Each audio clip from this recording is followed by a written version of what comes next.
Sabe aquela sensação de estar no pior dia da sua vida e alguém conseguir torná-lo ainda mais insuportável? Tipo, você tá ali no fundo do poço, literalmente enterrando um pedaço de você, e vem uma pessoa e joga a terra por cima só para garantir que você não vai conseguir respirar nunca mais? Pois é. Foi exatamente o que aconteceu comigo num sábado de agosto, o dia que eu enterrei meu filho e quase fui enterrada junto. Deixa eu te contar uma coisa. Eu tava lá, na sala da minha casa, 2 horas depois de ter jogado a última rosa em cima do caixão do Pedro. 2 horas. A terra ainda estava fresca no cemitério e eu ouvi um barulho de plástico sendo arrastado nas escadas. Olhei para cima e vi a Vanessa, minha nora, descendo com 2 sacos de lixo preto daqueles gigantes, de 100 litros. O barulho ecoou na casa inteira. Todo mundo parou de falar. Ela jogou os sacos no meio da sala, bem no centro, e um deles rasgou. Sabe o que caiu de dentro? Meus casacos de lã, os álbuns de foto da minha mãe, meu chale de crochê que a minha avó fez. A Vanessa limpou as mãos na calça preta justinha dela, como se tivesse tocado em lixo de verdade, e falou alto, bem alto, para todo mundo ouvir. Gente, infelizmente a vida continua, né? O Pedro se foi e eu preciso assumir as rédeas do meu patrimônio. Essa casa é muito grande para mim e pro Lucas mantermos sozinhos. Dona Inês, eu já liguei pro Lar Dourado. Eles têm uma vaga ótima lá. O Uber chega em 20 minutos. Essas são as suas coisas essenciais. O resto a gente doa. Me diz uma coisa. O que você faria? Comenta aí de qual cidade você está me acompanhando e se você já passou por algo parecido, de alguém te humilhar justamente quando você está mais vulnerável. Porque eu juro, eu nunca na minha vida de 68 anos achei que ia ouvir uma coisa dessas. Mas para você entender direito como a gente chegou nesse ponto, eu preciso voltar um pouquinho no tempo. Não muito não. Só o suficiente para você sacar quem é quem nessa história e por que aquele sábado foi o divisor de águas da minha vida. Meu nome é Inês Sampaio. Tenho 68 anos. Sou professora de História aposentada da rede estadual, viúva há 15 anos. Moro numa casa na Vila Mariana, zona sul de São Paulo, num sobrado que eu e meu marido, o Marcos, construímos tijolo por tijolo. Literalmente. A gente comprou o terreno em 1982, quando o bairro ainda estava se formando, e levantamos aquela casa com sacrifício, sabe? Economia de cada centavo, cada hora extra que o Marcos fazia na firma, cada aula particular que eu dava aos sábados. A casa tem 2 andares, térreo e primeiro andar. Eu sempre morei no térreo. Depois que o Pedro cresceu e casou, ele foi morar no andar de cima com a Vanessa. O Pedro era meu único filho. Meu único. Nasceu quando eu tinha 26 anos e desde pequeno ele foi minha razão de acordar todo dia. O Marcos morreu de câncer no pâncreas em 2010. Rápido demais, a gente nem teve tempo de se despedir direito. Quando ele faleceu, o Pedro tinha 27 anos, estava terminando a pós-graduação em administração. Eu fiquei arrasada, mas ao mesmo tempo eu tinha que ser forte, né, pro meu filho. Para não desabar. Foi naquela época que eu tomei uma decisão, que na hora parecia esperta. O doutor Otávio, advogado que era amigo do Marcos desde a década de 70, me chamou no escritório dele para conversar sobre inventário. Eu me lembro até hoje da sala cheirando a café velho e papel antigo. Ele me explicou que se eu deixasse a casa no inventário, ia ter custos altíssimos, imposto, burocracia que podia demorar anos. A solução? Doar o imóvel para o Pedro em vida, por escritura pública. Assim, quando eu morresse, não ia ter inventário nenhum. O Pedro já seria dono. Eu achei que fazia sentido, sabe? Eu confiava no meu filho. Mas o doutor Otávio, que Deus abençoe aquele homem, insistiu numa coisa. Ele falou assim, olhando nos meus olhos. Dona Inês, a senhora pode doar a propriedade, mas eu vou colocar uma cláusula de usufruto vitalício. Isso significa que o Pedro vai ser dono do título, mas a senhora vai ser dona da posse. A senhora pode morar aqui até o último dia da sua vida, pode alugar, pode administrar como quiser. Ninguém tira a senhora daqui enquanto a senhora estiver viva. É a sua proteção. Eu assinei. Na época eu nem imaginava que aquilo ia ser a minha salvação. A escritura ficou registrada no cartório, tudo certinho, com a tal cláusula lá no meio. Cláusula 4, parágrafo único. Usufruto vitalício em favor de Inês Sampaio. 10 anos depois daquilo, o Pedro conheceu a Vanessa. Ela tinha 26 anos na época, trabalhava numa loja de roupas no shopping Ibirapuera e era bonita, isso eu não posso negar. Cabelo liso, comprido, sempre arrumado. Unha feita. Roupa da moda. O Pedro ficou encantado. Eles namoraram uns 8 meses e já casaram. Eu achei rápido demais, mas o que uma mãe pode fazer, né? Você não quer ser a sogra chata que mete o bedelho. Eu queria que meu filho fosse feliz. A Vanessa se mudou para o andar de cima da casa. E foi aí que começou. No começo, tudo parecia tranquilo. Ela era educada, sorria, me chamava de Dona Inês. Mas com o tempo, uns 6 meses depois do casamento, eu comecei a notar umas coisas. Ela nunca contribuía com nada da casa. Nem um centavo. O IPTU dessa casa, que é enorme porque o imóvel é grande e o bairro é valorizado, saía R$ 3.200 por ano. Eu pagava sozinha. A conta de luz? Ela subia a escada acima com o ar-condicionado ligado o dia inteiro. Secador de cabelo, chapinha, até abajur ficava aceso de madrugada. A conta chegava a R$ 800 por mês. Eu pagava. Manutenção da casa, quando o encanamento entupiu, quando o telhado precisou de reparo, quando a calçada rachou. Minha aposentadoria é de R$ 4.800. Parece muito, né? Mas não é. Eu gasto R$ 2.200 por mês só com o básico. Remédio para pressão, para colesterol, convênio médico que custa R$ 1.950, comida, transporte. Sobra R$ 2.600. Desses R$ 2.600, eu gastava R$ 2.000 com a casa. IPTU parcelado, luz, água, gás, manutenção. Me restava R$ 600. 600 para tudo. Para uma roupa nova, para um lanche fora, para uma emergência. E a Vanessa? A Vanessa gastava. Nossa, como ela gastava! Botox a cada 4 meses, R$ 300 a aplicação. Preenchimento labial, R$ 1.200. Unha em gel toda semana, R$ 120. Roupa de marca, iPhone de última geração. E sabe quem pagava? O Pedro, meu filho, que trabalhava feito um condenado numa empresa de logística, ganhava R$ 9.000 líquidos, mas vivia no vermelho. Porque tudo que entrava, a Vanessa torrava. Ela se dizia criadora de conteúdo, influenciadora digital. Postava foto no Instagram com legenda tipo My Lifestyle e Living My Best Life. Mas não tinha renda nenhuma. Vivia às custas do meu filho e às custas da minha casa. Você tem noção de que, em 10 anos morando de graça no andar de cima, ela economizou o equivalente a R$ 420 mil? Porque um apartamento daquele tamanho, naquele bairro, aluga por R$ 3.500 por mês. Multiplica por 10 anos. 420 mil. Dinheiro que ela não gastou. Dinheiro que ela usou para bancar salão, roupa, restaurante caro. Eu engolia tudo calada. Porque eu não queria brigar com o Pedro. Eu não queria ser a sogra implicante. E porque, no fundo, eu amava meu neto, o Lucas. Ele tinha 8 anos quando tudo isso aconteceu. Um menino doce, de óculos, que gostava de desenhar e me chamava de Vovó Inês. A Vanessa usava ele. Usava descaradamente.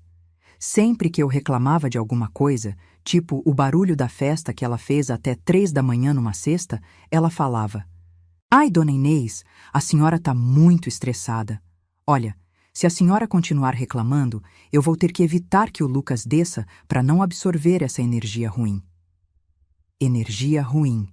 Ela falava isso, como se eu fosse um espírito maligno na minha própria casa. E o Pedro? O Pedro defendia ela.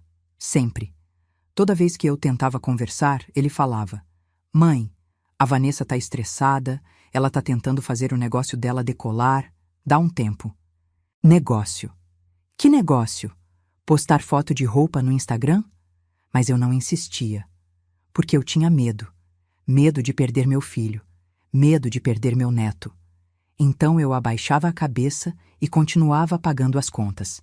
Até que, numa quarta-feira de agosto, 15h37 da tarde, o Pedro teve um infarto. no escritório. Infarto fulminante. Ele tinha 42 anos. 42. Morreu antes da ambulância chegar. Eu estava em casa quando o telefone tocou. Era a secretária da empresa dele, chorando, falando que tinha acontecido uma fatalidade. Eu não entendi na hora. Fatalidade? Que fatalidade? Ela repetiu, gaguejando, que o Pedro tinha passado mal, que tinha caído, que já tinham chamado a ambulância, mas que não tinha dado tempo. Não tinha dado tempo. Eu não lembro direito do que aconteceu depois. Eu lembro de gritar. Lembro da Cleide, minha vizinha, entrando correndo na minha casa porque ouviu o grito. Lembro de ligar para Vanessa e ela atender com aquela voz irritada, tipo, o que foi agora? E eu não conseguir falar. A Cleide pegou o telefone da minha mão e falou por mim. Os dias seguintes foram um borrão. Reconhecimento do corpo. IML. Organizar o velório. Escolher o caixão. Avisar os parentes. Eu fazia tudo no piloto automático, sabe? Tipo um robô. Porque se eu parasse para sentir, eu desabava. A Vanessa? A Vanessa estava mais preocupada com a roupa. Juro. Ela me ligou na quinta à noite, véspera do velório, para perguntar se era muito usar um vestido preto com decote. Decote, pro velório do marido. O velório foi no sábado de manhã, 10 horas, numa capela no cemitério da Vila Mariana mesmo. Tinha bastante gente. Colegas de trabalho do Pedro, vizinhos, alguns parentes distantes. Eu fiquei o tempo todo sentada na primeira fila, segurando a foto dele. Uma foto de quando ele tinha 20 anos, sorrindo, de camisa azul. Eu olhava para aquela foto e não conseguia acreditar que ele estava ali, dentro daquela caixa. A Vanessa chegou atrasada, com o Lucas. Ela estava de preto, sim, mas era um preto chique demais, sabe? Saltão alto, bolsa de marca, óculos escuros enormes. Ela ficou o tempo todo no celular. Postou até foto no Instagram. Uma foto dela de óculos escuros com a legenda: "O luto é um processo. Descanse em paz, amor da minha vida." 542 likes. O enterro foi meio-dia. Eu joguei uma rosa branca em cima do caixão quando desceram. A última coisa que eu disse pro meu filho foi: "Eu te amo." Não sei se ele ouviu, não sei se importa, mas eu disse. Depois do enterro, algumas pessoas foram para minha casa. É costume, né? Servir um café, um pão, deixar o pessoal conversar, dar os pêsames. A Cleide tinha feito uns salgadinhos. O doutor Otávio estava lá, de terno escuro, ele tinha ido no velório e me acompanhou até em casa. Umas 15 pessoas, no máximo. Todo mundo falando baixo, naquele clima pesado de morte recente. Eu estava sentada no sofá da sala, ainda segurando a foto do Pedro, quando ouvi o barulho. Plástico grosso sendo arrastado no piso de madeira do andar de cima. Tum, tum, tum, descendo a escada. Eu olhei para cima. A Vanessa estava descendo, arrastando 2 sacos de lixo preto gigantes. Ela descia devagar, tipo quem tá carregando peso, mas com uma expressão no rosto que eu nunca vou esquecer. Era tipo determinação. Frieza. Ela nem olhou para mim. Chegou no meio da sala e soltou os sacos no chão. Bum! O barulho ecoou. Um deles rasgou na quina da mesinha de centro, e de dentro caíram as minhas coisas. Meus casacos de lã. Aqueles que eu usava no inverno, que eram da minha mãe. Álbuns de fotografia. Meu chale de crochê que a minha avó fez. Tudo jogado ali, no chão, como lixo. Todo mundo parou de falar. O silêncio foi tão denso que eu ouvi o relógio da parede fazendo tic-tac. A Vanessa limpou as mãos na calça preta dela, como se tivesse tocado em sujeira, e falou alto. Gente, infelizmente a vida continua, né? O Pedro se foi e eu preciso assumir as rédeas do meu patrimônio. Essa casa é muito grande para mim e pro Lucas mantermos sozinhos.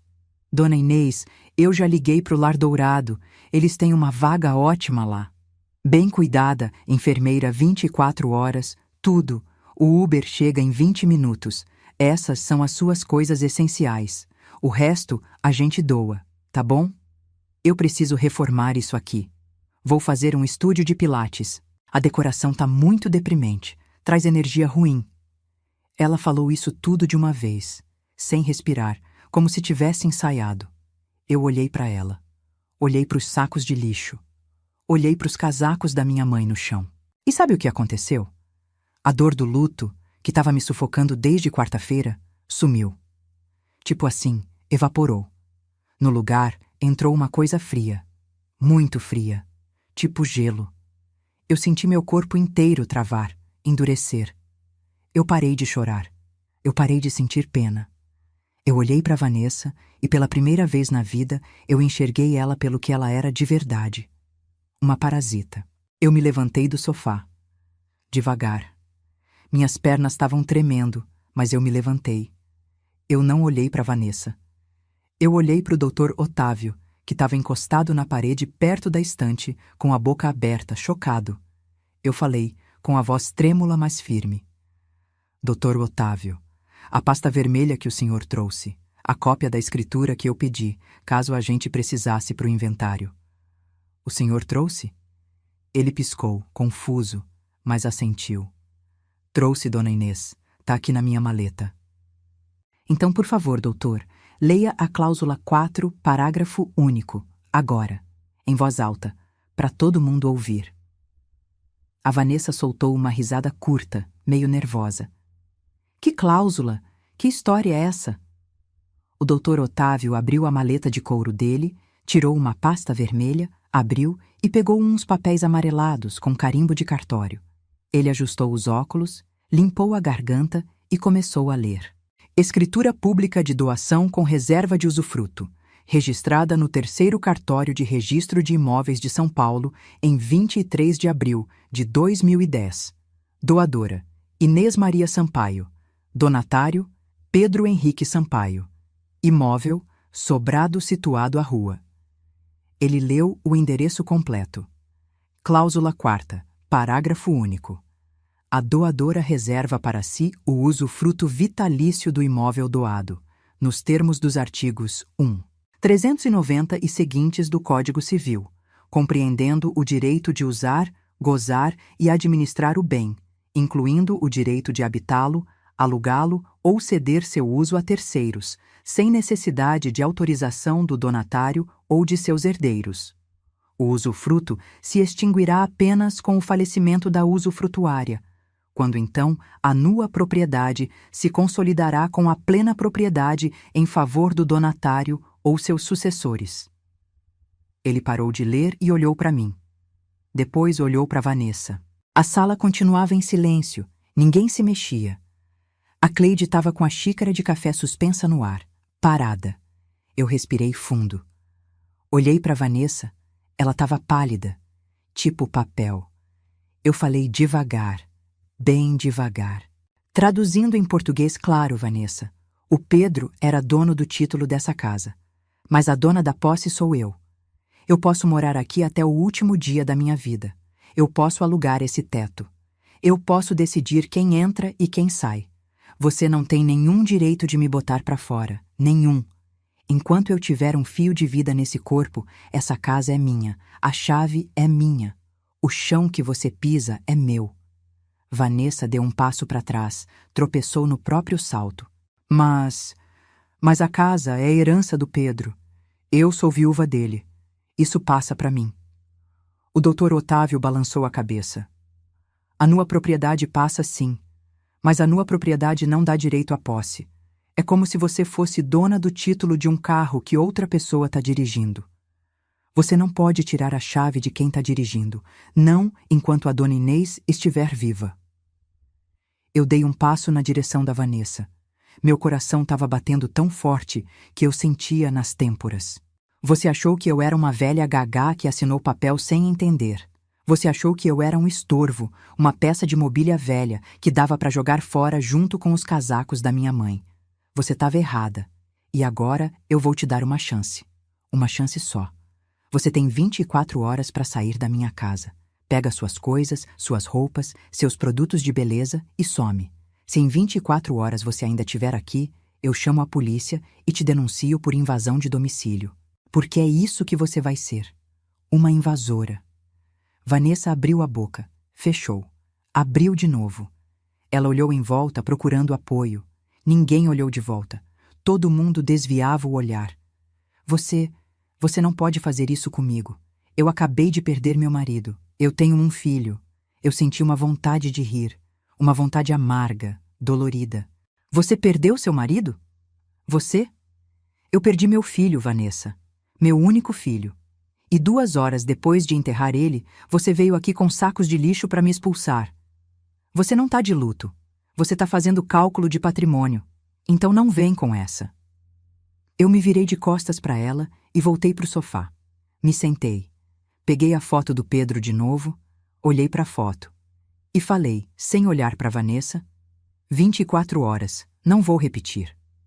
Ouvi os passos dela, o salto batendo no chão de madeira.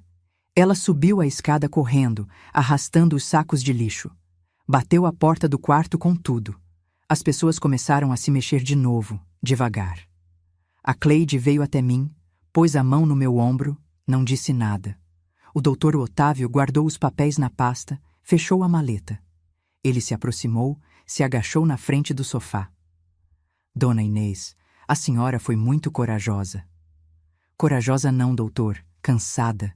Eu tô cansada de ser capacho. Ele sorriu, um sorriso triste. A senhora vai precisar trocar as fechaduras amanhã. Eu conheço um chaveiro bom. Vou ligar para ele. Eu assenti. Não conseguia falar mais nada.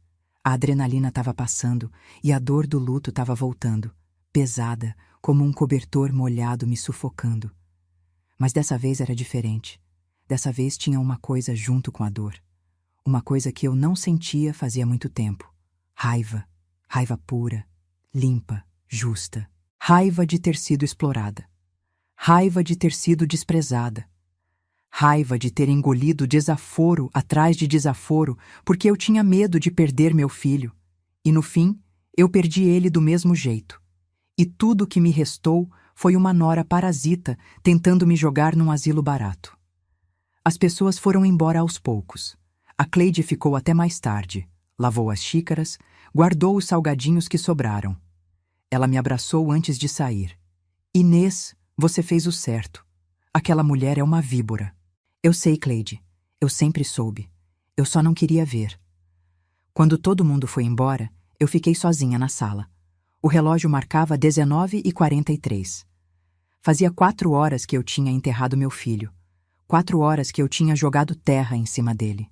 Eu olhei para os sacos de lixo que ainda estavam no chão. Eu me abaixei, juntei os casacos da minha mãe, o chale da minha avó, os álbuns de foto, levei tudo para o meu quarto. Guardei no armário. Com cuidado. Depois eu tomei banho. Um banho longo, quente, até a água acabar. Me vesti com a camisola velha de sempre, deitei na cama. E chorei. Chorei pelo Pedro. Chorei pela vida que eu tinha sonhado para ele, que não aconteceu. Chorei pela minha solidão. Chorei por tudo.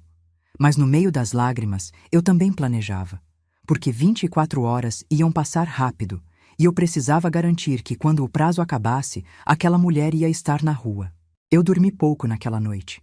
Acordei de madrugada, 3 da manhã, com o barulho de porta batendo no andar de cima. A Vanessa estava se mexendo.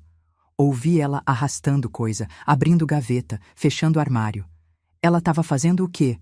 Arrumando para sair? Ou procurando alguma coisa? Eu me levantei, calcei o chinelo, subi a escada devagar. A porta do quarto dela estava entreaberta. Eu espiei. Ela estava jogando roupa dentro de mala. Falando sozinha, ou no viva voz com alguém, eu não sabia. Estava nervosa, gesticulando. Eu desci de volta, fui para a cozinha, fiz um chá de camomila. Sentei na mesa da cozinha, no escuro, só com a luz do poste da rua entrando pela janela. Eu preciso te contar uma coisa. Naquela noite, enquanto eu tomava chá, eu lembrei de um dia específico. Faz uns 3 anos. O Pedro estava sentado ali na mesma mesa, de madrugada também, com a cabeça entre as mãos. Eu desci para beber água e encontrei ele assim. Perguntei o que estava acontecendo. Ele suspirou fundo e falou: "Mãe, eu tô devendo demais. Não sei como vou pagar." Eu sentei do lado dele. "Devendo quanto?"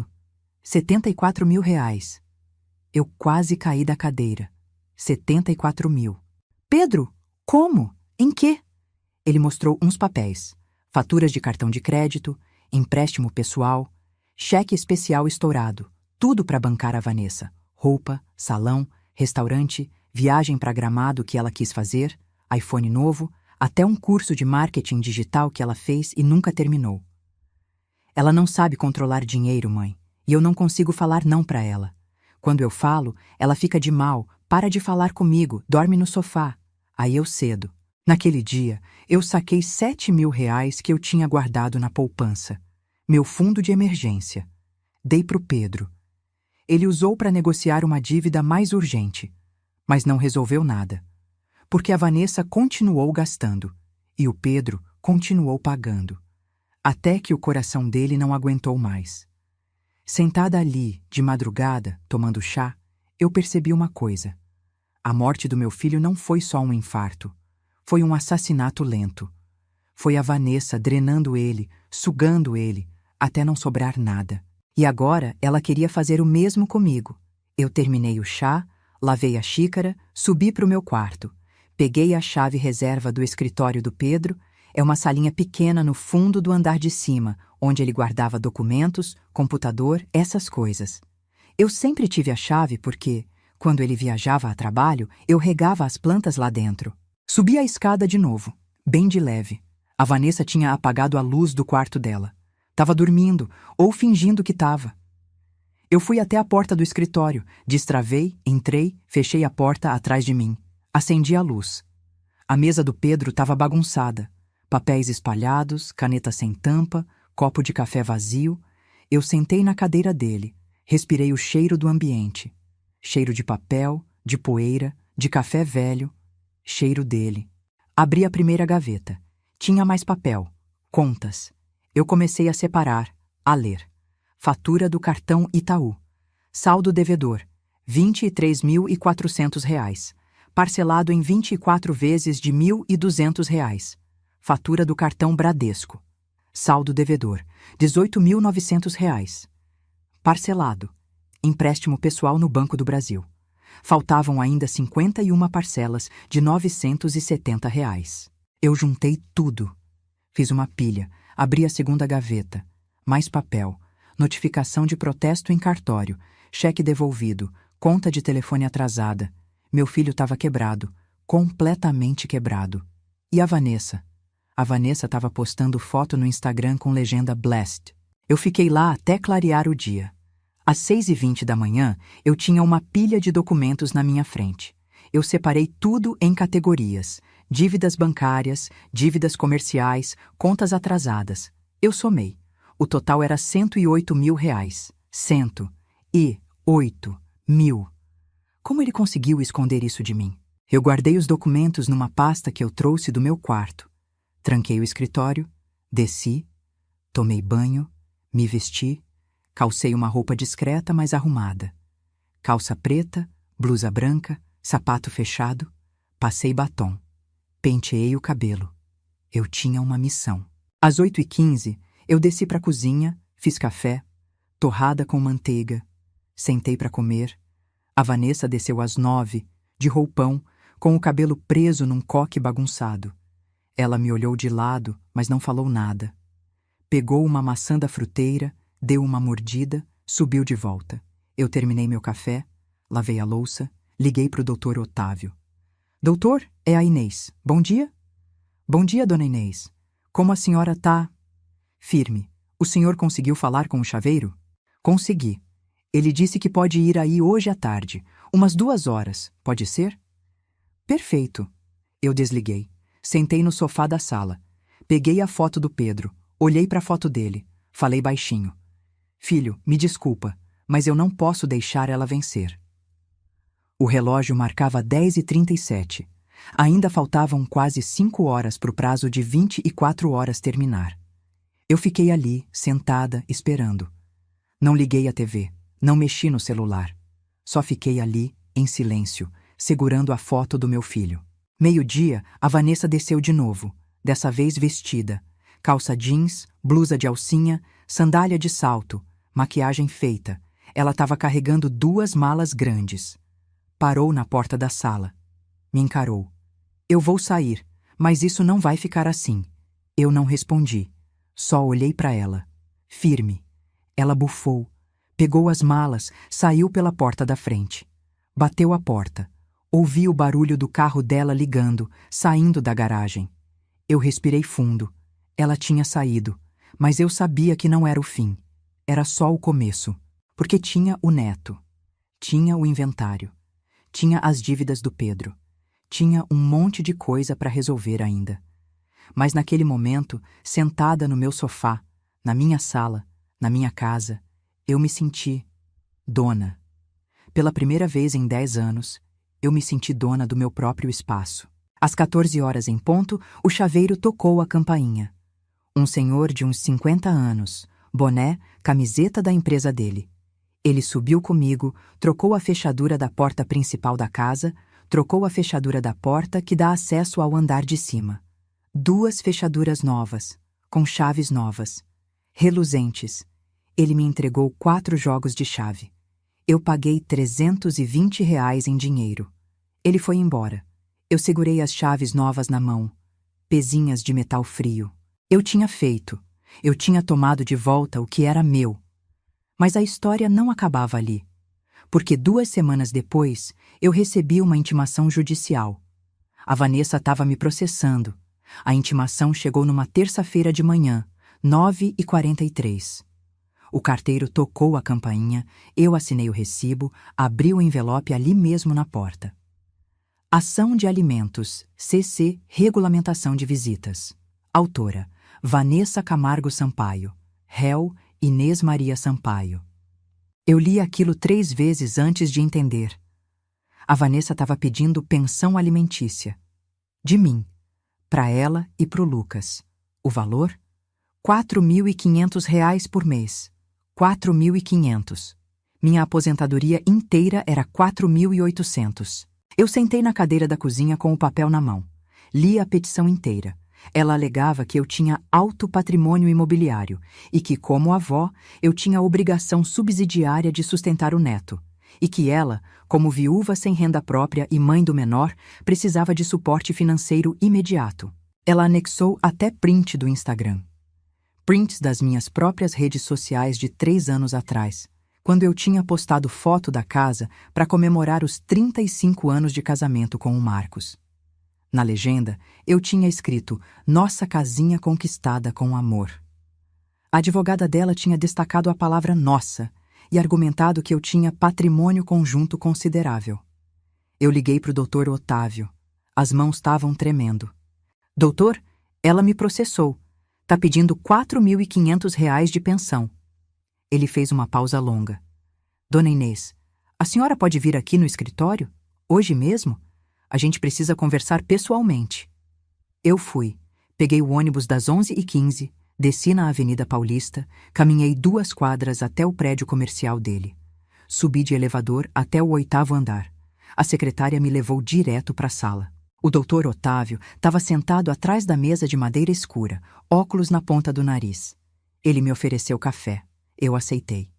Ele leu a petição, devagar, fazendo anotações na margem com caneta azul. Quando terminou, ele tirou os óculos, limpou com a ponta da gravata. "Dona Inês, vou ser franco com a senhora. Juridicamente, ela tem um ponto. Avós têm obrigação alimentar subsidiária. Isso significa que se o pai morreu e não deixou bens suficientes para sustentar o menor, a obrigação passa para os avós. Mas aqui tem uns porém." Eu segurei a xícara de café com as 2 mãos para não derrubar. Que porém? Primeiro, a obrigação é proporcional à necessidade e à capacidade. A senhora tem capacidade limitada. Sua renda é de aposentadoria, R$ 4.800. A senhora não pode dar o que não tem. Segundo, a Vanessa é adulta e saudável. Ela pode trabalhar. A pensão seria só para o Lucas, não para ela. Terceiro, e mais importante, o Pedro deixou dívidas. Muitas dívidas. Se a gente provar que a herança do Pedro é negativa, que tem mais passivo que ativo, a obrigação da senhora fica ainda mais limitada. Eu respirei um pouco mais aliviado. E ela pode ganhar? Pode. Mas não vai ganhar 4.500. No máximo, o juiz fixa um valor simbólico, tipo 500, 800 reais, e com direito de a senhora pagar direto para a escola, não na mão dela. E as visitas? Ela tá pedindo para regular as visitas também. Isso é bom para a senhora. A gente pede guarda compartilhada de fato. A senhora tem direito de ver o neto. É seu neto. A lei protege o vínculo entre avós e netos. Eu assenti, mas tinha uma coisa me roendo por dentro. Doutor, eu achei uns documentos no escritório do Pedro. Dívidas, muitas. Eu trouxe. Tirei a pasta da bolsa, coloquei em cima da mesa. O doutor Otávio abriu, começou a folhear. A expressão dele foi ficando mais e mais séria. Dona Inês, isso aqui é grave. Eu sei. Ele fez contas rápidas numa calculadora velha que tinha na mesa. 108 mil reais. O Pedro devia 108 mil. E não tem ativo para cobrir. Ele não tinha carro, não tinha investimento, não tinha nada. Só a nua propriedade da casa, que não pode ser vendida enquanto eu estiver viva. O doutor Otávio juntou os papéis. Bateu na mesa para alinhar. A gente vai precisar disso no processo. A gente vai juntar como prova de que a herança é negativa. E tem mais. Se a Vanessa sabia dessas dívidas e estava gastando mesmo assim, ela contribuiu para a ruína financeira do falecido. Isso pesa contra ela. Eu me levantei, comecei a andar de um lado para o outro na sala. Doutor, tem uma coisa que eu preciso saber. O Lucas, onde ele tá? Com a Vanessa, imagino. Ela tem a guarda. Era casada com o pai dele. Mas ela tá cuidando bem dele? Porque eu não vi o menino desde o enterro. Faz 2 semanas. Eu liguei para ela, ela não atende. Eu mandei mensagem, ela visualiza e não responde. O doutor Otávio cruzou os braços. A senhora quer pedir visitas regulamentadas? Quero, eu quero ver meu neto. Ele acabou de perder o pai. Ele precisa de mim. Então vamos fazer o seguinte. A gente vai apresentar contestação da ação dela e, ao mesmo tempo, a gente vai entrar com um pedido de regulamentação de visitas em favor da senhora. A gente vai pedir um fim de semana sim, um não e um dia durante a semana. É o padrão. E ela vai aceitar? Ele deu um sorrisinho amargo. Ela não tem escolha, o juiz decide. Não é ela. Eu saí do escritório dele 12:50. Desci a pé até a Avenida Brigadeiro. Entrei numa padaria, pedi um misto quente e um suco de laranja. Sentei no canto, perto da janela, olhando o movimento da rua. Eu estava cansada. Não fisicamente. Era um cansado da alma, sabe? Daqueles que nenhuma noite de sono resolve. Eu tinha enterrado meu filho fazia 2 semanas. 2 semanas. E em vez de poder chorar em paz, eu estava tendo que brigar na justiça para ver meu neto e para não ser sugada até a última gota pela minha nora.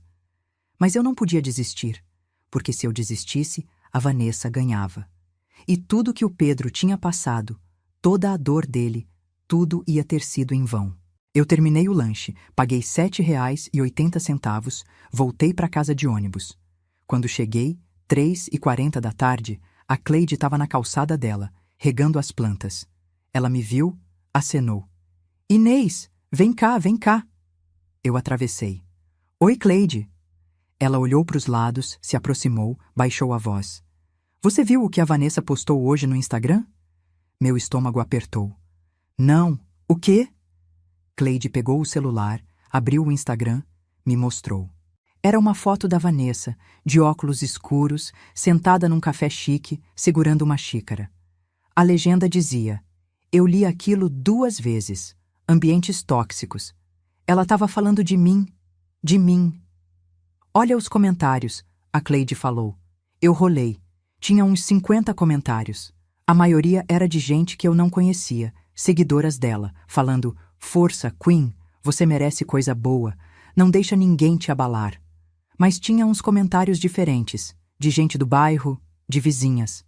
Vanessa, você jogou as roupas da sua sogra no lixo no dia do enterro do seu marido. Que ambiente tóxico você está falando?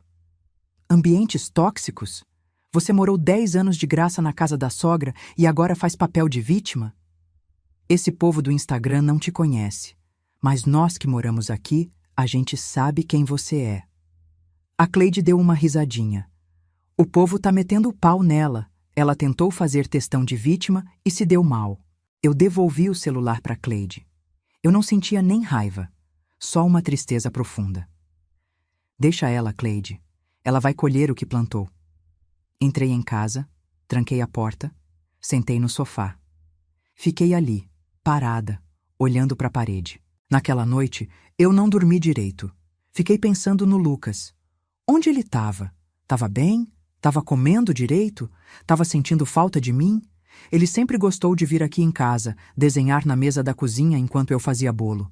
Ele gostava de bolo de cenoura com cobertura de chocolate. Eu sempre fazia no domingo. Será que a Vanessa estava fazendo bolo para ele? Será que ela estava cuidando dele de verdade ou só estava usando ele como peça de barganha? Na quarta-feira de manhã, eu acordei com uma decisão. Eu ia até a escola do Lucas, só para ver se ele estava bem. Não ia falar com ele, não ia causar cena. Só queria ver de longe. A escola do Lucas ficava a uns 3 quilômetros de casa, no Jabaquara. Um colégio particular pequeno, mensalidade de R$ 2.800. O Pedro pagava. Ou melhor, devia, porque eu tinha achado 3 mensalidades atrasadas no meio das dívidas dele. Eu peguei o ônibus das 7h20, desci 2 pontos antes, caminhei. Cheguei na porta da escola 7h52. Os pais estavam deixando os filhos, carros parando, crianças descendo com mochila nas costas. Eu fiquei do outro lado da rua, encostada num poste, de óculos de sol, tipo invisível. 8h05, eu vi o carro da Vanessa, um Onix vermelho que era do Pedro.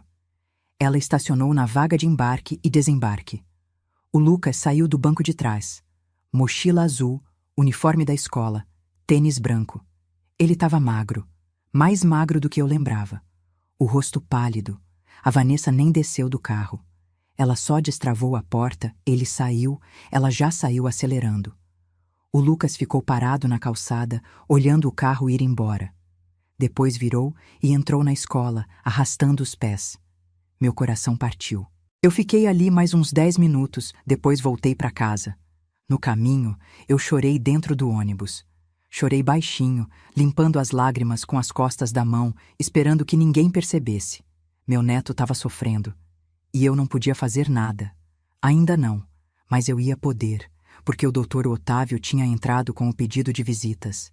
E a audiência estava marcada para dali a 3 semanas. 3 semanas pareciam uma eternidade. Durante esses dias, eu fiz uma coisa. Eu comecei a organizar a casa. O andar de cima estava vazio desde que a Vanessa saiu. Eu subi lá, abri as janelas, arejei os cômodos. Tinha sujeira acumulada. Caixas de sapato vazias jogadas no chão, embalagem de maquiagem, papel de bala. Eu peguei vassoura, pano, balde, detergente e limpei tudo. Levou 3 dias. Mas quando terminei, o andar de cima estava irreconhecível, cheirando a desinfetante, piso brilhando, paredes limpas. Eu pensei, vou alugar isso aqui, porque eu precisava de renda. Se o juiz fixasse uma pensão, mesmo que pequena, eu ia precisar de dinheiro para pagar. E além disso, eu queria ter uma reserva, para emergência, para qualquer coisa. Eu coloquei um anúncio num site de aluguel. Apartamento térreo superior, 3 quartos, banheiro, cozinha americana, Vila Mariana, R$ 3.000, incluso água, sem condomínio. Em 2 dias, eu tinha 5 interessados. Eu agendei visita com 3. O primeiro era um casal de estudantes de medicina, ela do Pará, ele de Minas. Simpáticos, educados, sem frescura. Gostaram na hora. A gente está precisando urgente. A senhora aceita a gente? Eu olhei para os 2. Caras honestas.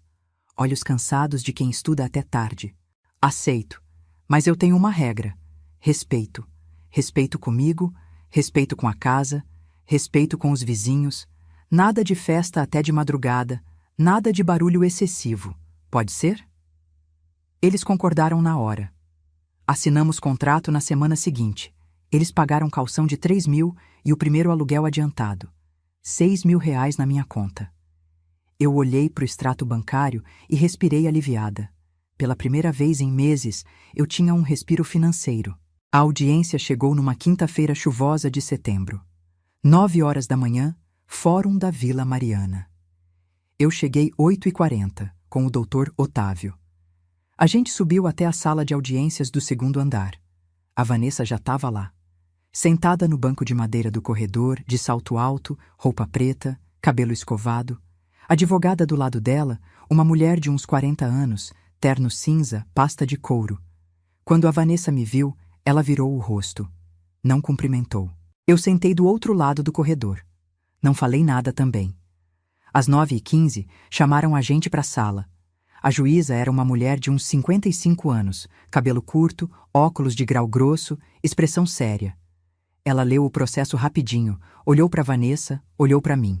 Bom, vamos direto ao ponto. A autora pede pensão alimentícia de R$ 4.500.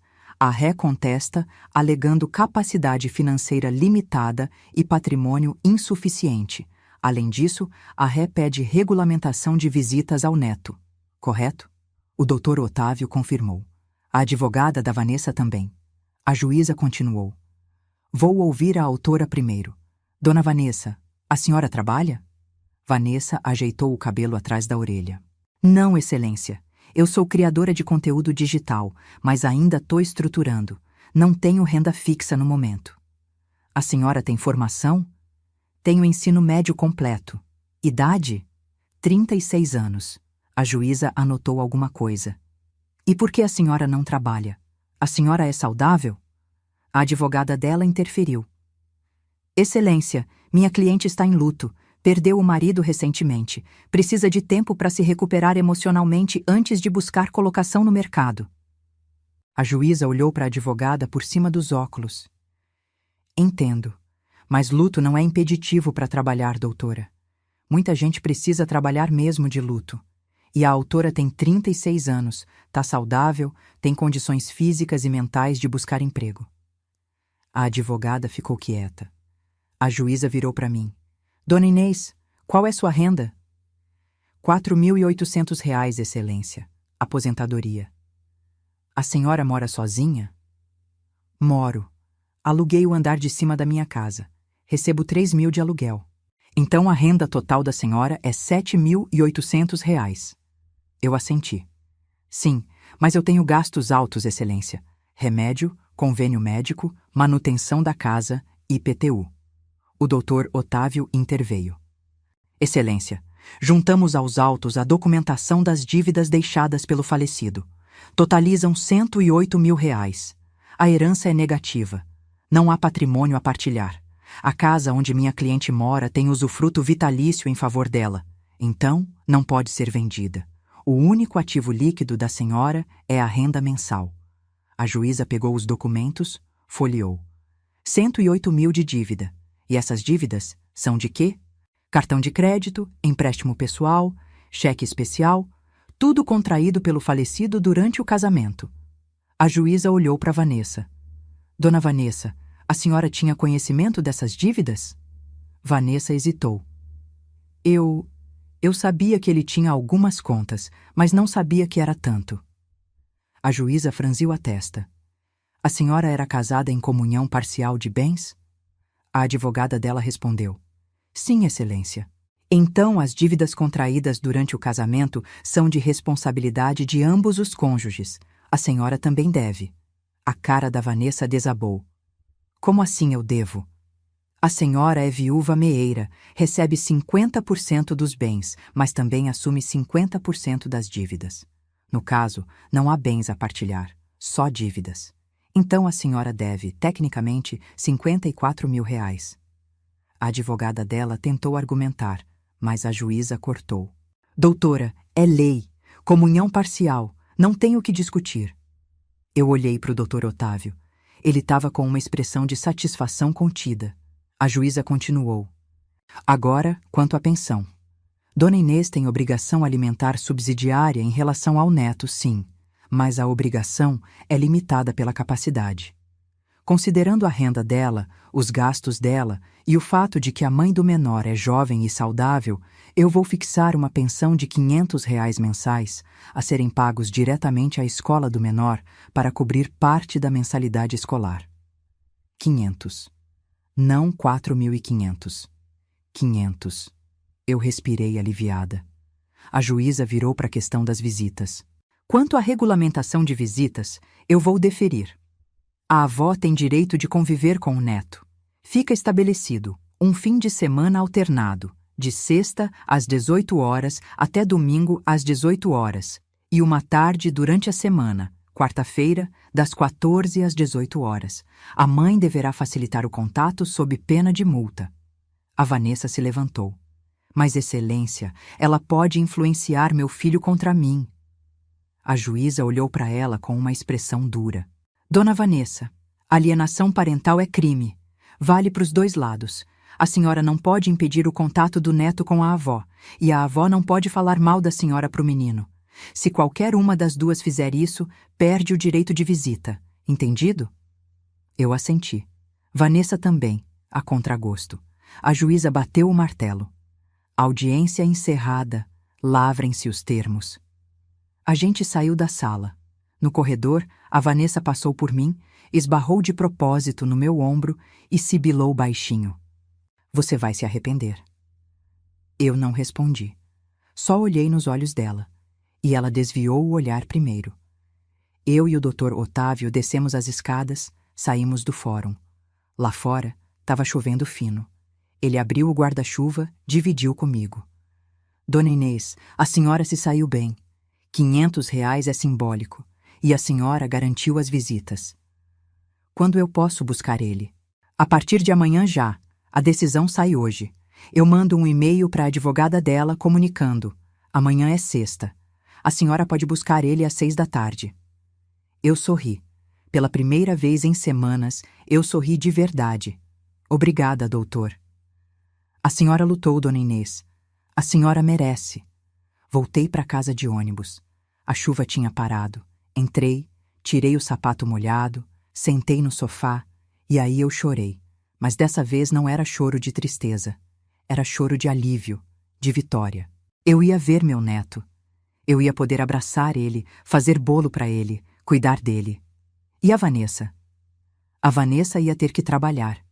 Ia ter que pagar as dívidas dela. Ia ter que deixar de viver de aparência e encarar a realidade. Justiça não é sempre rápida. Mas quando chega, ela chega certeira. Sexta-feira, 18 horas. Eu estava na frente da casa da Vanessa 15 minutos adiantada. Ela tinha se mudado para um apartamento alugado no Sacomã, num prédio sem portaria, pintura descascada, interfone quebrado.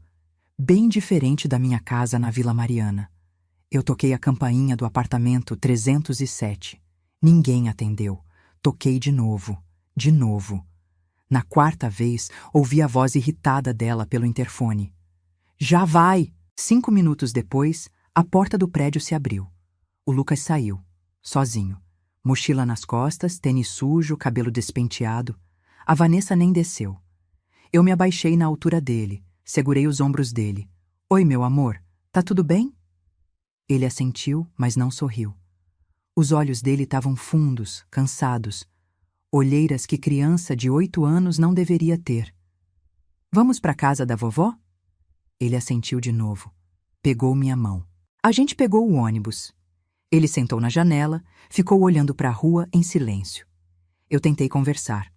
Como foi a escola essa semana? Foi? Aprendeu coisa nova? Mais ou menos. Tá com fome?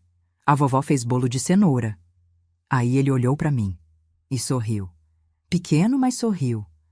Com cobertura de chocolate? Com cobertura de chocolate. Quando a gente chegou em casa, 19h23, eu abri a porta. Ele entrou.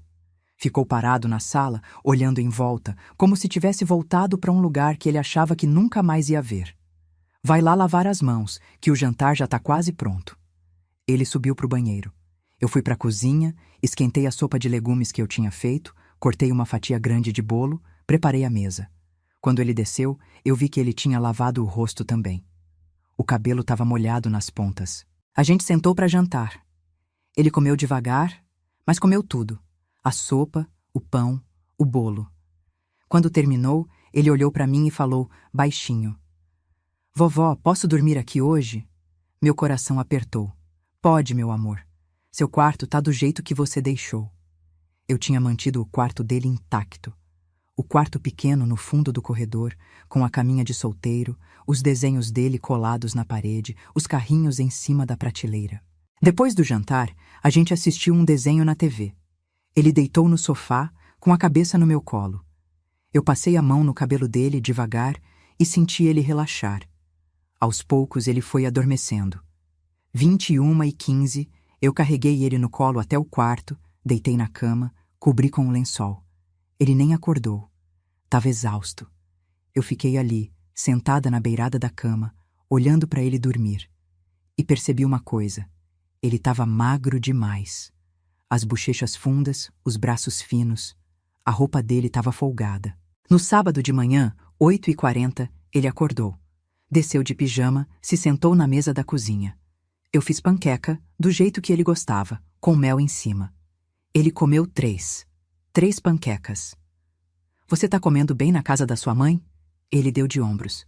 Às vezes. Às vezes como? Ela esquece de fazer comida. Aí eu como bolacha. Eu senti o sangue subir. Bolacha? Só bolacha? Ou miojo? Eu sei fazer no micro-ondas. Uma criança de 8 anos fazendo miojo sozinha porque a mãe esquece de cozinhar. Eu respirei fundo. Não falei nada. Não podia falar mal da Vanessa para ele. Alienação parental, a juíza tinha falado. Mas, meu Deus, que vontade de descer lá e dar um esporro naquela mulher. Durante o fim de semana, eu observei. O Lucas estava quieto demais. Ele sempre foi um menino calmo, mas agora estava diferente. Ele não ria, não brincava. Ficava sentado no sofá, olhando para a parede, perdido. No sábado à tarde, eu sentei do lado dele. Lucas, posso te fazer uma pergunta? Pode. Você tá triste por causa do seu pai? Ele assentiu. Os olhos encheram de lágrima. Eu sinto falta dele, vovó. Eu também, meu amor. Eu também. Ele enxugou o olho com as costas da mão. A mamãe falou que ele foi embora porque a gente não era importante para ele. Eu gelei. Ela falou isso? Falou. Ela disse que se ele gostasse da gente de verdade, ele não tinha morrido. Eu fechei os olhos. Contei até 10. Depois abracei meu neto com força. Lucas, olha para mim, olha bem aqui nos meus olhos. Seu pai te amava, mais que tudo. Ele não escolheu morrer. O coração dele parou. Ele ficou doente e o coração dele não aguentou. Mas até o último segundo, ele te amou, entendeu? Ele soluçou, abraçou meu pescoço, chorou tanto que molhou minha blusa. Eu só segurei ele, balançando devagar, fazendo carinho nas costas dele. Aquela tarde, eu decidi. Eu ia documentar tudo. Tudo que eu visse de errado, tudo que o Lucas me contasse, eu ia anotar. Porque se precisasse, eu ia lutar pela guarda dele. No domingo, 18 horas, eu levei ele de volta. Toquei a campainha do apartamento da Vanessa. Ela atendeu o interfone. Deixa ele subir sozinho. Eu preciso falar com você. Não tenho nada para falar. Vanessa, desce aqui. Agora. Ela desligou o interfone. Mas 3 minutos depois, desceu. De chinelo, roupa de ficar em casa, cara fechada. O que foi? Eu me abaixei, dei um beijo na testa do Lucas. Sobe, meu amor. Vovó te busca quarta-feira. Ele subiu. Eu esperei a porta do elevador fechar. Aí olhei para Vanessa. Ele tá comendo direito?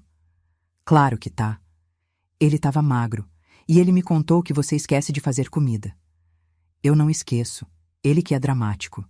Vanessa, ele tem 8 anos. Ele precisa de cuidado. Ele acabou de perder o pai. Você não pode deixar ele se virando sozinho. Ela cruzou os braços. Você não manda em mim. Eu sou mãe dele. Eu cuido dele do jeito que eu acho certo. Do jeito que você acha certo é deixar ele comendo bolacha e miojo? Olha, Inês, você ganhou as suas visitinhas, tá bom? Não queira ganhar mais do que isso. Porque se você continuar enchendo o saco, eu peço pro juiz suspender as visitas. Você não vai conseguir. E se eu descobrir que você tá negligenciando ele, eu vou pro juiz também. E aí a gente vai ver quem ganha. Ela deu um passo na minha direção, o dedo apontado na minha cara. Você é uma bruxa. Você sempre foi. Sempre quis controlar tudo. O Pedro, a casa e agora quer controlar meu filho. Mas não vai conseguir. Ele é meu. Eu não recuei. Olhei firme nos olhos dela. Ele não é propriedade sua, Vanessa. Ele é uma criança. E criança precisa de amor, de comida, de atenção. Se você não tá dando isso, você não merece ter ele. Ela girou nos calcanhares e voltou pro prédio. Bateu a porta com tudo. Eu fiquei ali, na calçada, tremendo, de raiva, de medo, de frustração. No caminho de volta para casa, eu liguei pro Dr. Otávio. Ele atendeu no terceiro toque. Dona Inês? Doutor, eu preciso conversar com o senhor. É sobre o Lucas. Aconteceu alguma coisa? A Vanessa tá negligenciando ele. Ele tá magro, tá comendo mal, e ela falou pro menino que o pai dele morreu porque não amava eles. Isso é alienação parental. O Dr. Otávio ficou quieto por uns segundos. A senhora tem provas? Tenho o relato do próprio Lucas. E eu posso tirar foto, mostrar como ele tá magro. Fotos ajudam, mas o ideal é ter mais. Relato de terceiros, da escola, alguma coisa mais concreta. Então eu vou conseguir. Eu vou falar com a coordenadora da escola dele. Dona Inês, cuidado!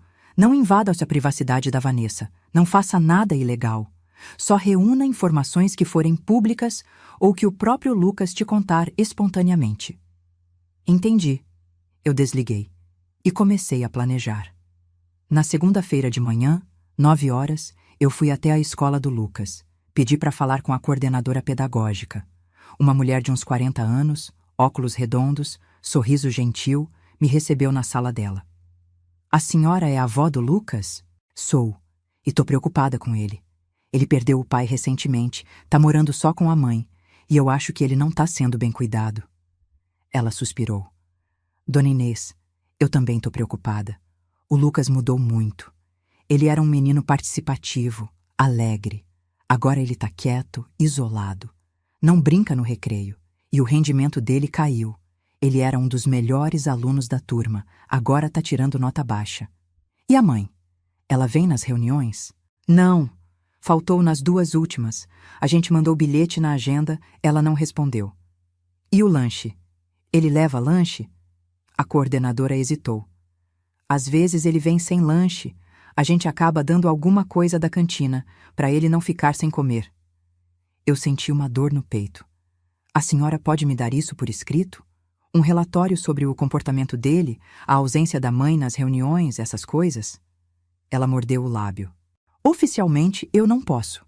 Mas eu posso fazer um relato informal, assinar e dar para a senhora. Se precisar usar juridicamente, eu confirmo. Por favor, seria muito importante. Ela escreveu na hora. 2 páginas, detalhando tudo. As faltas da Vanessa, a queda no rendimento do Lucas, os dias que ele vinha sem lanche, o comportamento retraído. Ela assinou, datou, me entregou. Eu agradeci, saí da escola com o papel dobrado dentro da bolsa. Na quarta-feira, 14 horas, eu busquei o Lucas de novo. Dessa vez a Vanessa deixou ele descer, mas não falou comigo. A gente foi para casa. Ele comeu, brincou um pouco, fez lição. Parecia mais relaxado. No meio da tarde, eu perguntei: Lucas, você gosta de morar com a sua mãe? Ele ficou quieto. Mais ou menos. Por que mais ou menos? Ela fica nervosa, ela grita. Ela grita com você? Às vezes, quando eu faço barulho ou quando eu pergunto das coisas. Que tipo de coisa você pergunta? Tipo, por que a gente mudou de casa? Por que eu não vejo mais a vovó todo dia? Por que o papai morreu? E o que ela fala? Ele abaixou a cabeça. Ela fala que eu sou chato, que eu pergunto demais. Eu respirei fundo. Lucas, você não é chato. Você é uma criança inteligente, e criança inteligente pergunta, tá bom? Você pode perguntar o que quiser para mim. Sempre. Ele olhou para mim, os olhos cheios de esperança. Vovó, eu posso morar aqui? Meu coração partiu e se remontou ao mesmo tempo. Você quer morar aqui? Quero. Eu gosto daqui. Aqui tem comida, tem o meu quarto, tem a vovó. Eu abracei ele. Vovó vai tentar, tá bom? Vou tentar muito. E eu tentei. Na semana seguinte, eu voltei no escritório do Dr. Otávio. Levei o relato da escola, fotos do Lucas, comparando como ele era antes e como estava agora. e as anotações que eu tinha feito sobre o que ele me contava. O doutor Otávio leu tudo. Depois tirou os óculos, esfregou os olhos. Dona Inês, a gente tem material para entrar com pedido de modificação de guarda, mas a senhora precisa entender. É difícil tirar uma criança da mãe. O juiz só faz isso em casos graves de negligência ou abuso. E isso não é negligência? Criança sem comida, sem lanche na escola, mãe ausente? É negligência, sim, mas moderada. Não é espancamento, não é abandono total. O juiz pode determinar acompanhamento do conselho tutelar, pode aumentar as visitas da senhora, mas tirar a guarda total é complicado. Então o que eu faço? A gente entra com o pedido. E enquanto isso, a gente documenta tudo. Se a situação piorar, a gente reforça. Eu concordei. Não tinha outra opção. O pedido foi protocolado na segunda-feira seguinte. E 3 dias depois, a Vanessa me ligou. Ela estava gritando tanto que eu tive que afastar o celular do ouvido. Você entrou na justiça para tirar meu filho de mim? Você é louca? Você acha que vai conseguir? Eu vou te destruir. Vanessa, eu só quero o bem do Lucas. Você quer me ferrar. Você sempre quis. Desde que eu casei com o Pedro, você sempre me odiou. Eu nunca te odiei, mas eu também nunca deixei de ver quem você é de verdade.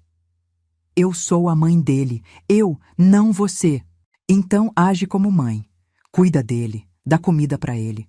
Vai nas reuniões da escola. Para de usar ele como moeda de troca. Ela desligou na minha cara. E no dia seguinte, ela fez uma coisa que eu não esperava.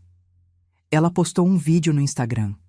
Um vídeo dela chorando, de cara lavada, sem maquiagem, sentada no chão do apartamento. Gente, eu preciso desabafar. Vocês que me acompanham sabem que eu perdi meu marido há 2 meses.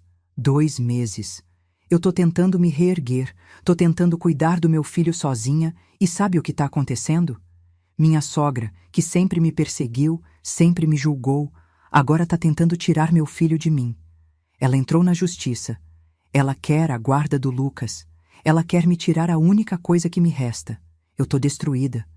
Eu não sei mais o que fazer. Me ajudem. Orem por mim. O vídeo teve 3.000 visualizações em 2 horas, 1.200 comentários.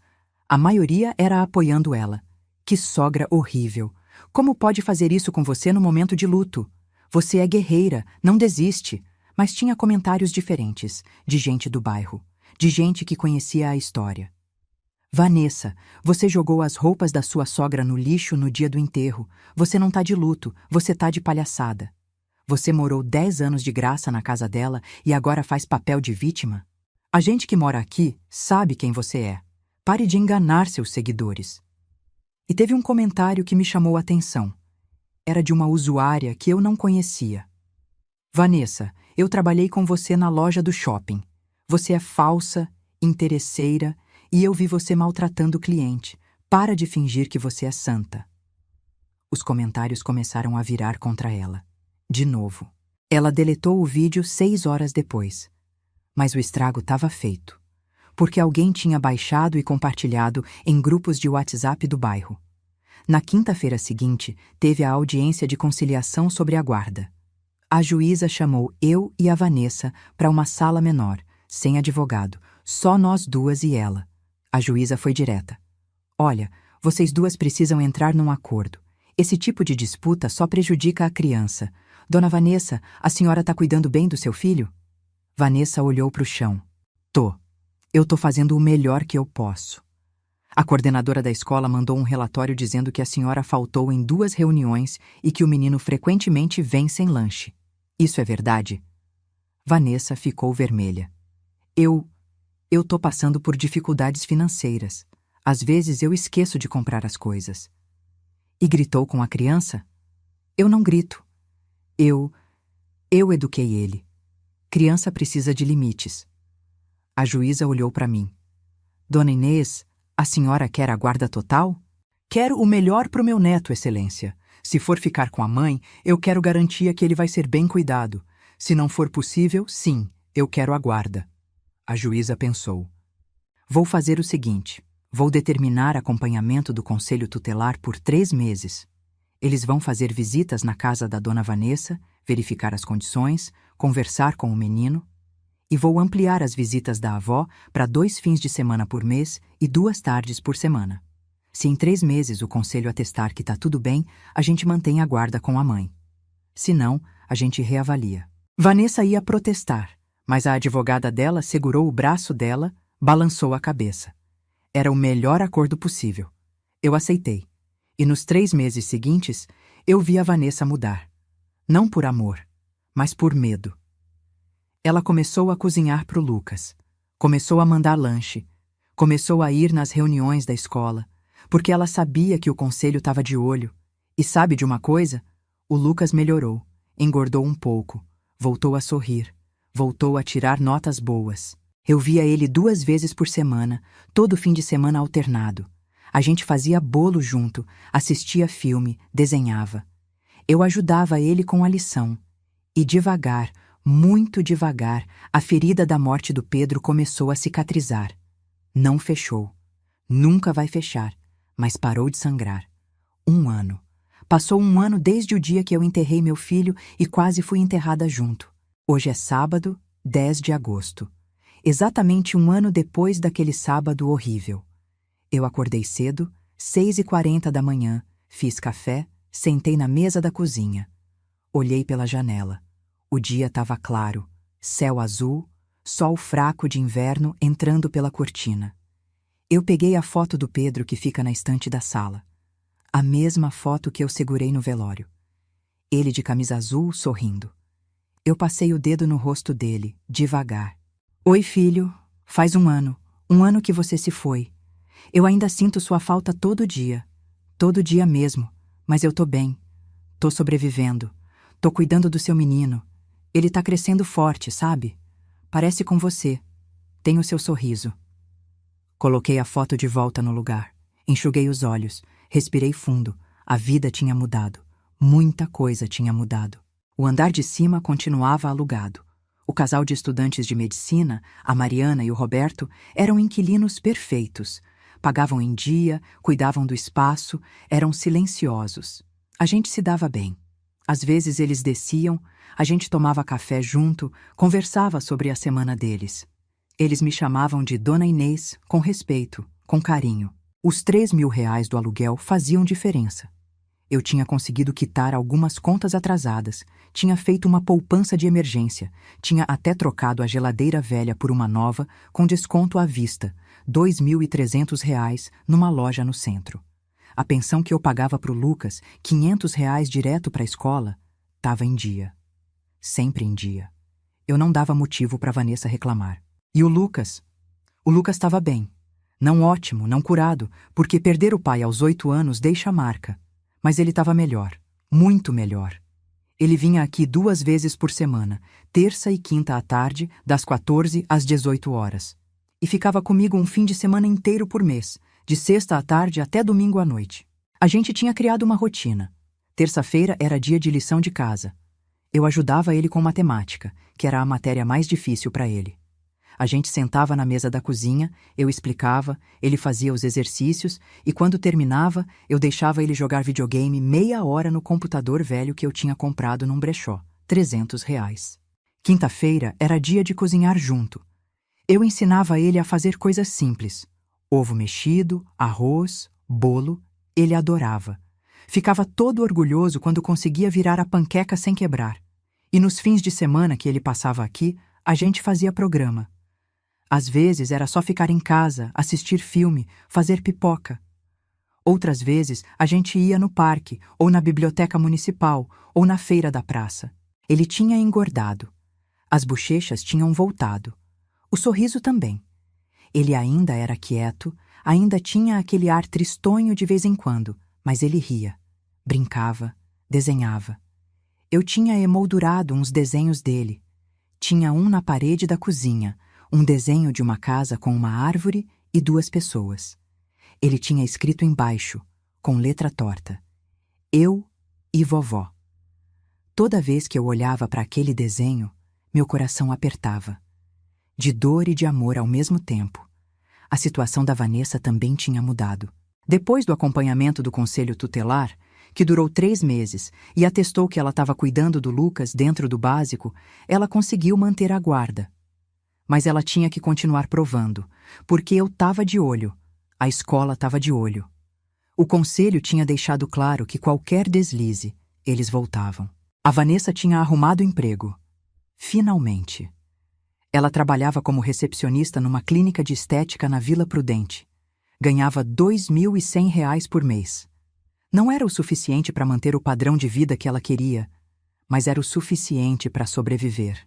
Ela tinha parado com as postagens de influenciadora. O Instagram dela estava praticamente abandonado. A última foto era de 4 meses atrás, uma selfie sem legenda. 62 likes. Antes ela tinha posts com 500, 800 likes. Agora ninguém ligava mais. Ela morava no mesmo apartamento alugado no Sacomã. Pequeno, simples, R$ 1.400 de aluguel. Sem luxo, sem glamour. A realidade tinha batido na porta dela.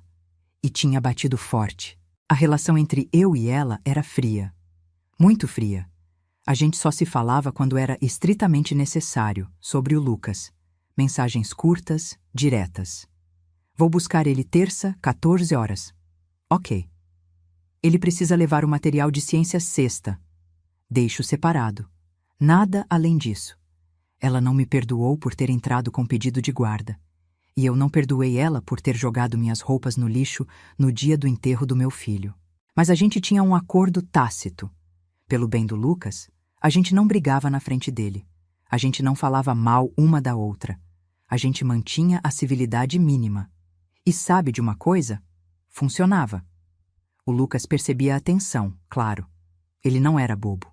Mas ele também percebia que a gente estava tentando. E isso bastava. Teve um dia, uns 5 meses atrás, que ele me perguntou uma coisa. A gente estava fazendo bolo de chocolate. Ele mexendo a massa, eu peneirando o fermento. Vovó, você odeia a minha mãe? Eu parei. Olhei para ele. Não, meu amor, eu não odeio sua mãe. Mas vocês brigaram. A gente teve diferenças. Adulto às vezes tem diferenças, mas isso não significa ódio. Ela fala que você é má. Eu respirei fundo. O que você acha? Ele pensou. Depois falou. Eu acho que você é boa. Você cuida de mim. Eu me abaixei, olhei nos olhos dele. Lucas, sua mãe também cuida de você, do jeito dela, e ela te ama, do jeito dela. A gente só não concorda em algumas coisas, mas isso não muda o amor dela por você, nem o meu, tá bom? Ele assentiu. E eu não falei mais nada, porque não precisava. Teve outro momento marcante, esse mais recente, faz umas 3 semanas. Eu fui buscar o Lucas na escola numa quinta-feira. Cheguei 12h15, esperei na porta. Quando o sinal tocou, 12h30, ele saiu com a mochila, viu eu, veio correndo. Mas antes de chegar em mim, ele parou. Olhou para trás. A Vanessa estava lá. Ela tinha vindo buscar ele também. A gente se olhou. Eu, ela e o Lucas no meio. Ela caminhou até a gente. Parou a 1 metro de distância. Oi. Oi, eu respondi. Eu esqueci que era seu dia. Eu mandei mensagem ontem confirmando. Eu sei, eu esqueci mesmo, desculpa. Ela olhou pro Lucas. Vai com a vovó, tá bom? Amanhã você volta pra casa. O Lucas olhou pra ela, depois pra mim, confuso. Eu falei, Vanessa, se você quiser ficar com ele hoje, tudo bem. A gente troca. Eu pego ele sábado. Ela piscou, surpresa. Sério? Sério. Ela olhou pro filho. Você quer ficar comigo hoje? Ele deu de ombros. Tanto faz. Não era a resposta que ela esperava. Deu para ver na cara dela. A decepção. A tristeza. Ela forçou um sorriso. Então vai com a vovó. Amanhã a gente se vê. Ela se virou e foi embora. Andando rápido, cabeça baixa. E pela primeira vez, eu senti algo diferente por ela. Não era pena.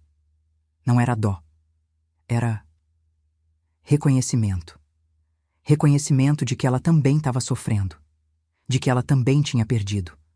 Não só o marido, mas a vida que ela tinha imaginado, o status, a ilusão de que ela era especial, importante, influente. Ela tinha caído do pedestal dela, e a queda tinha doído. Isso não apagava o que ela tinha feito comigo. Não apagava os anos de exploração, os desrespeitos, a humilhação no dia do velório, mas me fez enxergar ela como humana. Falha, quebrada. E talvez, só talvez, num futuro distante, a gente conseguisse construir alguma coisa. Não amizade. Nunca amizade. Mas uma convivência tolerável. Pelo Lucas.